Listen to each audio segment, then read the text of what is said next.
अब ये आश्रम वाले क्या कर रहे हैं?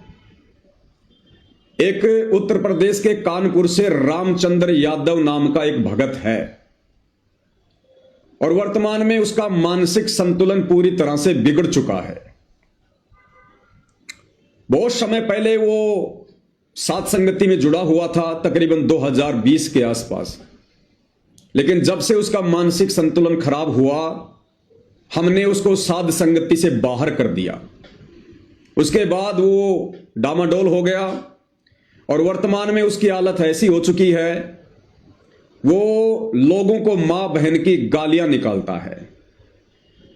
लोगों को मां बहन की गालियां निकालता रहता है सोशल मीडिया पर। उस रामचंद्र का मुझ पवन दास से या साध संगति से जुड़े हुए किसी भी भगत भाई बहन से सन 2020 के बाद से किसी प्रकार का कोई संबंध नहीं है, कोई रिश्ता नहीं है, कोई बातचीत नहीं है। 2020 के बाद से हमारी उससे कभी बात भी नहीं हुई होगी। अब ये सतलोक आश्रम वाले अपने घटिया मंसूबों के तहत मुझ पवन दास को उस गालीबाज व्यक्ति रामचंद्र के साथ में जोड़कर बदनाम करवाने की कोशिश कर रहे हैं, कुचेष्टा कर रहे हैं। उसने हरियाणा के एक एमएलए जिनका नाम है कुलदीप वत्स, एमएलए हैं, कांग्रेस से हैं, उसका मोबाइल नंबर निकालकर उस रामचंद्र ने, और जैसा कि उन्होंने वीडियो बनाया है एमएलए ने, तो रामचंद्र ने उन्हें मां बहन की गालियां निकाली होंगी। तो आज 15 जनवरी 2026 को एमएलए कुलदीप वत्स अपने कुछ साथियों के साथ में लाइव आया। साथ में सतलोक आश्रम मैनेजमेंट हरियाणा वाले भी वहां पर बैठे हुए हैं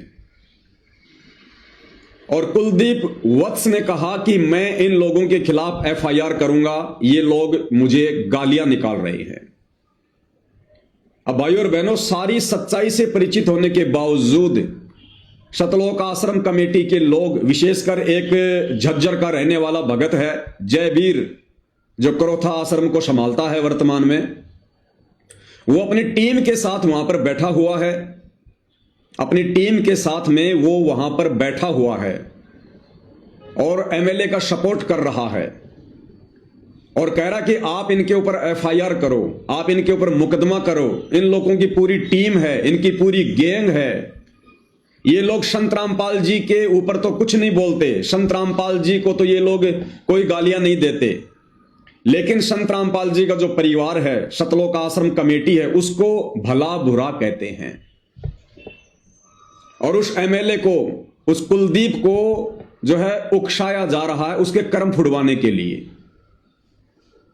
तो भाइयों और बहनों, मैं स्पष्ट कर दूं कि मेरा यानी मुझ पवन दास का उस रामचंद्र से 2020 से किसी प्रकार का कोई संपर्क नहीं है, कोई लेन देन नहीं है।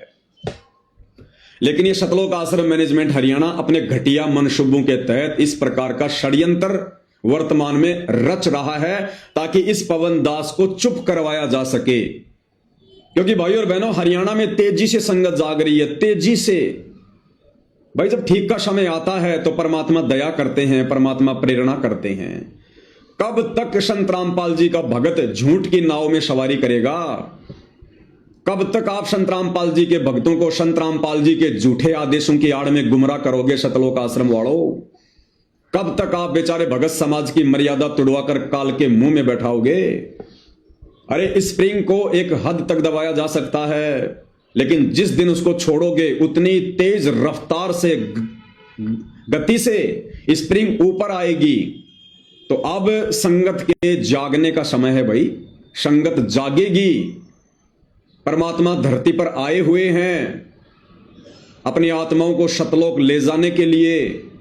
तो तुम्हारे दबने से आत्माएं अब दबेंगी नहीं।